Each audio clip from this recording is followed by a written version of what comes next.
اور میں تمہارا نگہبان نہیں ہوں۔ انہوں نے کہا اے شعیب، کیا تمہاری نماز تمہیں یہ سکھاتی ہے کہ جن کو ہمارے باپ دادا پوجتے آئے ہیں ہم ان کو ترک کر دیں یا اپنے مال میں تصرف کرنا چاہیں تو نہ کریں؟ تم تو بڑے نرم دل اور بڑے سیدھے ہو۔ انہوں نے کہا کہ اے قوم، دیکھو تو اگر میں اپنے پروردگار کی طرف سے دلیل روشن پر ہوں اور اس نے اپنے ہاں سے مجھے نیک روزی دی ہو تو کیا میں اپنا فرض ادا نہ کروں؟ اور میں نہیں چاہتا کہ جس بات سے میں تمہیں منع کروں خود اس کو کرنے لگوں۔ میں تو جہاں تک مجھ سے ہو سکے تمہارے معاملات کی اصلاح چاہتا ہوں، اور اس بارے میں مجھے توفیق کا ملنا اللہ ہی کے فضل سے ہے۔ میں اسی پر بھروسہ رکھتا ہوں اور اسی کی طرف رجوع کرتا ہوں۔ اور اے قوم، میری مخالفت تم سے کوئی ایسا کام نہ کرا دے کہ جیسی مصیبت نوح کی قوم یا ہود کی قوم یا صالح کی قوم پر واقع ہوئی تھی ویسی ہی مصیبت تم پر واقع ہو۔ اور لوط کی قوم کا زمانہ تو تم سے کچھ دور نہیں۔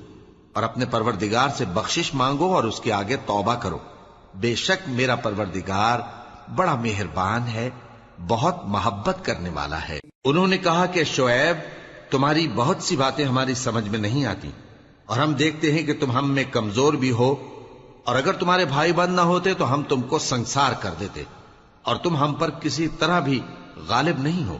انہوں نے کہا کہ اے قوم، کیا میرے بھائی بندوں کا دباؤ تم پر اللہ سے زیادہ ہے، اور اس کو تم نے پیٹھ پیچھے ڈال رکھا ہے؟ میرا پروردگار تو تمہارے سب اعمال کا احاطہ کیے ہوئے ہے۔ اور اے قوم، تم اپنی جگہ کام کیے جاؤ، میں اپنی جگہ کام کیے جاتا ہوں۔ تم کو ان قریب معلوم ہو جائے گا کہ رسوا کرنے والا عذاب کس پر آتا ہے اور جھوٹا کون ہے۔ اور تم بھی انتظار کرو، میں بھی تمہارے ساتھ انتظار کرتا ہوں۔ اور جب ہمارا حکم آ پہنچا تو ہم نے شعیب کو اور جو لوگ ان کے ساتھ ایمان لائے تھے ان کو تو اپنی رحمت سے بچا لیا، اور جو ظالم تھے ان کو چنگھاڑ نے آ دبوچا، تو وہ اپنے گھروں میں اوندھے پڑے رہ گئے، گویا ان میں کبھی بسے ہی نہ تھے۔ سن رکھو کہ مدین پر ویسی ہی پھٹکار ہے جیسی سمود پر پھٹکار تھی۔ اور ہم نے موسیٰ کو اپنی نشانیاں اور دلیل روشن دے کر بھیجا فرعون اور اس کے سرداروں کی طرف، تو وہ فرعون ہی کے حکم پر چلتے رہے، حالانکہ فرعون کا حکم درست نہیں تھا۔ وہ قیامت کے دن اپنی قوم کے آگے آگے چلے گا، پھر ان کو دوزخ میں جا اتارے گا، اور جس مقام پر وہ اتارے جائیں گے وہ برا ہے۔ اور اس جہان میں بھی لعنت ان کے پیچھے لگا دی گئی، اور قیامت کے دن بھی پیچھے لگی رہے گی۔ جو انعام ان کو ملا ہے برا ہے۔ یہ پرانی بستیوں کے تھوڑے سے حالات ہیں جو ہم تم سے بیان کرتے ہیں، ان میں سے بعض تو باقی ہیں اور بعض تہس نہس ہو گئیں۔ اور ہم نے ان لوگوں پر ظلم نہیں کیا بلکہ انہوں نے خود اپنے اوپر ظلم کیا۔ غرض جب تمہارے پروردگار کا حکم آ پہنچا تو جن معبودوں کو وہ اللہ کے سوا پکارا کرتے تھے وہ ان کے کچھ بھی کام نہ آئے، اور بربادی کے سوا انہیں اور کچھ نہ دے سکے۔ اور تمہارا پروردگار جب نافرمان بستیوں کو پکڑا کرتا ہے تو اس کی پکڑ اسی طرح کی ہوتی ہے، بے شک اس کی پکڑ دکھ دینے والی سخت ہے۔ ان قصوں میں اس شخص کے لیے جو عذاب آخرت سے ڈرے عبرت ہے۔ یہ وہ دن ہوگا جس میں سب اکٹھے کیے جائیں گے، اور یہی وہ دن ہوگا جس میں سب اللہ کے روبرو حاضر کیے جائیں گے، اور ہم اس کے لانے میں ایک وقت معین تک تاخیر کر رہے ہیں۔ جس روز وہ آ جائے گا تو کوئی شخص اللہ کے حکم کے بغیر بول بھی نہیں سکے گا۔ پھر ان میں سے کچھ بدبخت ہوں گے اور کچھ نیک بخت۔ تو جو بدبخت ہوں گے وہ دوزخ میں ڈال دیے جائیں گے، اس میں ان کو چلانا اور دھاڑنا ہوگا۔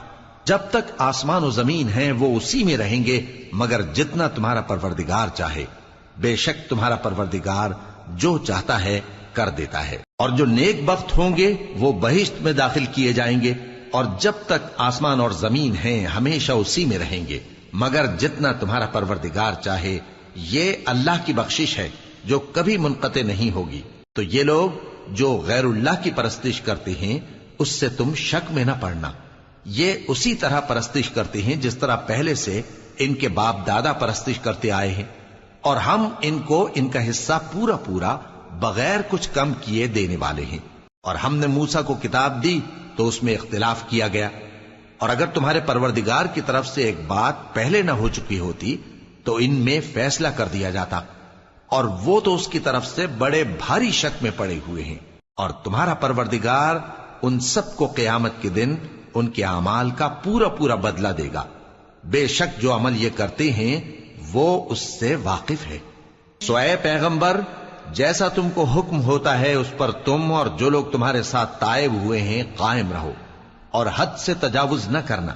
وہ تمہارے سب اعمال کو دیکھ رہا ہے. اور مسلمانوں، جو لوگ ظالم ہیں ان کی طرف مائل نہ ہونا، نہیں تو تمہیں بھی دوزخ کی آگ آ لپٹے گی، اور اللہ کے سوا تمہارے کوئی دوست نہیں ہوں گے، پھر تمہیں کوئی مدد بھی نہ ملے گی. اور دن کے دونوں سروں یعنی صبح اور شام کے اوقات میں اور رات کی چند ساعتوں میں نماز پڑھا کرو.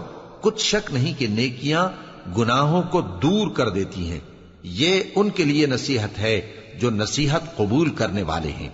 اور صبر کیے رہو کہ اللہ نیکوکاروں کا اجر ضائع نہیں کرتا. تو جو امتیں تم سے پہلے گزر چکی ہیں ان میں ایسے ہوش مند کیوں نہ ہوئے جو ملک میں خرابی کرنے سے روکتے؟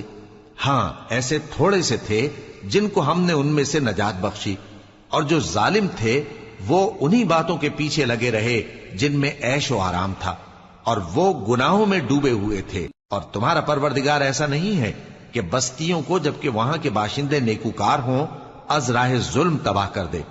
اور اگر تمہارا پروردگار چاہتا تو تمام لوگوں کو ایک ہی جماعت کر دیتا، اور وہ برابر اختلاف کرتے رہیں گے، مگر جن پر تمہارا پروردگار رحم فرمائے.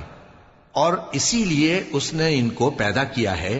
اور تمہارے پروردگار کا قول پورا ہو گیا کہ میں دوزخ کو جنوں اور انسانوں سب سے بھر دوں گا. اور اے نبی اور پیغمبروں کے وہ سب حالات جو ہم تم سے بیان کرتے ہیں ان سے ہم تمہارے دل کو جمائے رکھتے ہیں، اور ان حالات میں تمہارے پاس حق پہنچ گیا، اور یہ مومنوں کے لیے نصیحت اور عبرت ہے. اور جو لوگ ایمان نہیں لائے ان سے کہہ دو کہ تم اپنی جگہ عمل کیے جاؤ، ہم اپنی جگہ عمل کیے جاتے ہیں، اور نتیجہ اعمال کا تم بھی انتظار کرو، ہم بھی انتظار کرتے ہیں. اور آسمانوں اور زمین کی چھپی چیزوں کا علم اللہ ہی کو ہے، اور تمام معاملات اسی کی طرف رجوع کیے جائیں گے. تو اسی کی عبادت کرو اور اسی پر بھروسہ رکھو. اور جو کچھ تم لوگ کر رہے ہو تمہارا پروردگار اس سے بے خبر نہیں. شروع اللہ کا نام لے کر جو بڑا مہربان نہایت رحم والا ہے. الف لام را، یہ کتاب روشن کی آیتیں ہیں. ہم نے اس قرآن کو عربی میں نازل کیا ہے تاکہ تم لوگ سمجھ سکو. اے پیغمبر، ہم اس قرآن کے ذریعے سے جو ہم نے تمہاری طرف بھیجا ہے تمہیں ایک نہایت اچھا قصہ سناتے ہیں، اور تم اس سے پہلے بے خبر تھے. جب یوسف نے اپنے والد سے کہا کہ ابا، میں نے خواب میں 11 ستاروں اور سورج اور چاند کو دیکھا ہے، دیکھتا کیا ہوں کہ وہ مجھے سجدہ کر رہی ہیں. انہوں نے کہا کہ بیٹا، اپنے خواب کا ذکر اپنے بھائیوں سے نہ کرنا، نہیں تو وہ تمہارے حق میں کوئی چال چلیں گے. کچھ شک نہیں کہ شیطان انسان کا کھلا دشمن ہے. اور اسی طرح اللہ تمہیں برگزیدہ و ممتاز کرے گا اور خواب کی باتوں کی تعبیر کا علم سکھائے گا. اور جس طرح اس نے اپنی نعمت پہلے تمہارے دادا پر دادا ابراہیم اور اسحاق پر پوری کی تھی، اسی طرح تم پر اور اولاد یعقوب پر پوری کرے گا. بے شک تمہارا پروردگار سب کچھ جاننے والا ہے، حکمت والا ہے. ہاں، یوسف اور ان کے بھائیوں کے قصے میں پوچھنے والوں کے لیے بہت سی نشانیاں ہیں. جب انہوں نے آپس میں تذکرہ کیا کہ یوسف اور اس کا بھائی ابا کو ہم سے زیادہ پیارے ہیں، حالانکہ ہم جماعت کی جماعت ہیں، کچھ شک نہیں کہ ابا کھلی غلطی پر ہیں. یوسف کو یا تو جان سے مار ڈالو یا کسی ملک میں پھینک آؤ، پھر ابا کی توجہ صرف تمہاری طرف ہو جائے گی، اور اس کے بعد تم نیک لوگوں میں ہو جاؤ گے. ان میں سے ایک کہنے والے نے کہا کہ یوسف کو جان سے نہ مارو، کسی اندھے کنویں میں ڈال دو کہ کوئی راہگیر اسے نکال کر کسی دوسرے ملک میں لے جائے گا. اگر تم کو کرنا ہی ہے تو یوں کرو. یہ مشورہ کر کے وہ اپنے والد سے کہنے لگے کہ ابا جان، کیا سبب ہے کہ آپ یوسف کے بارے میں ہمارا اعتبار نہیں کرتے، حالانکہ ہم اس کے خیر خواہ ہیں.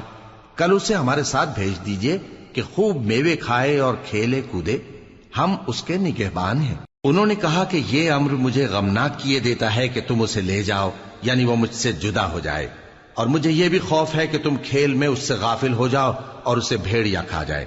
وہ کہنے لگے کہ اگر ہماری موجودگی میں کہ ہم ایک طاقتور جماعت ہیں اسے بھیڑیا کھا گیا تو ہم بڑے نقصان میں پڑ گئے.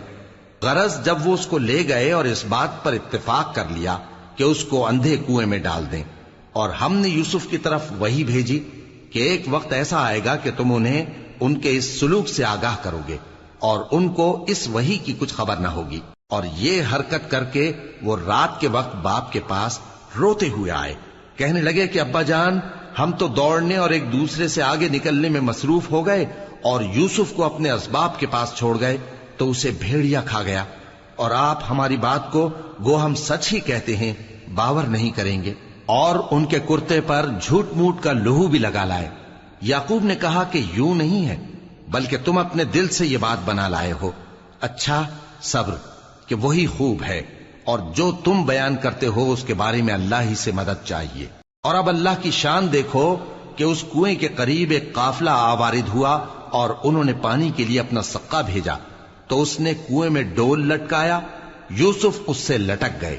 وہ بولا، زہے قسمت، یہ تو ایک لڑکا ہے، اور اس کو قیمتی سرمایہ سمجھ کر چھپا لیا۔ اور جو کچھ وہ کرتے تھے اللہ کو خوب معلوم تھا، اور انہوں نے اس کو تھوڑی سی قیمت یعنی مادود چند درہموں پر بیچ ڈالا، اور وہ اس سے بیزار ہو رہے تھے۔ اور مصر میں جس شخص نے اس کو خریدا اس نے اپنی بیوی سے، جس کا نام زلیخا تھا، کہا کہ اس کو عزت و اکرام سے رکھو، عجب نہیں کہ یہ ہمیں فائدہ دے یا ہم اسے بیٹا بنا لیں۔ اس طرح ہم نے یوسف کو سرزمین مصر میں جگہ دی، اور غرض یہ تھی کہ ہم ان کو خواب کی باتوں کی تعبیر سکھائیں، اور اللہ اپنے کام پر غالب ہے لیکن اکثر لوگ نہیں جانتے۔ اور جب وہ اپنی جوانی کو پہنچے تو ہم نے ان کو دانائی اور علم عطا کیا، اور نیکوکاروں کو ہم اسی طرح بدلہ دیا کرتے ہیں۔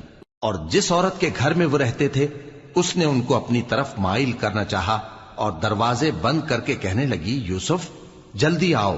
انہوں نے کہا کہ اللہ پناہ میں رکھے، وہ یعنی تمہارے میاں تو میرے آقا ہیں، انہوں نے مجھے اچھی طرح سے رکھا ہے، میں ایسا ظلم نہیں کر سکتا، بے شک ظالم لوگ فلاح نہیں پائیں گے۔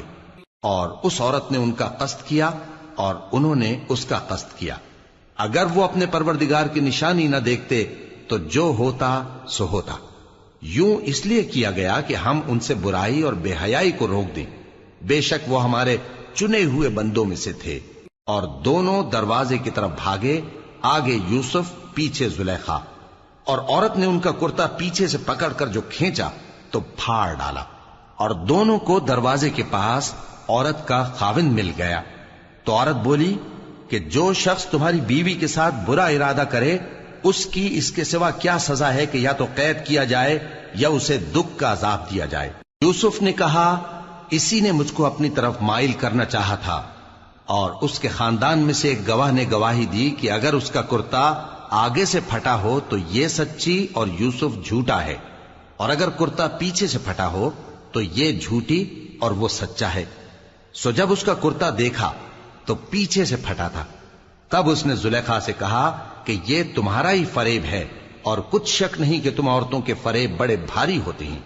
یوسف اس بات کا خیال نہ کر، اور زلیخا تو اپنے گناہ کی بخشش مانگ، بے شک خطا تیری ہی ہے۔ اور شہر میں عورتیں گفتگویں کرنے لگیں کہ عزیز کی بیوی اپنے غلام کو اپنی طرف مائل کرنا چاہتی ہے اور اس کی محبت اس کے دل میں گھر کر گئی ہے، ہم دیکھتی ہیں کہ وہ کھلی گمراہی میں ہے۔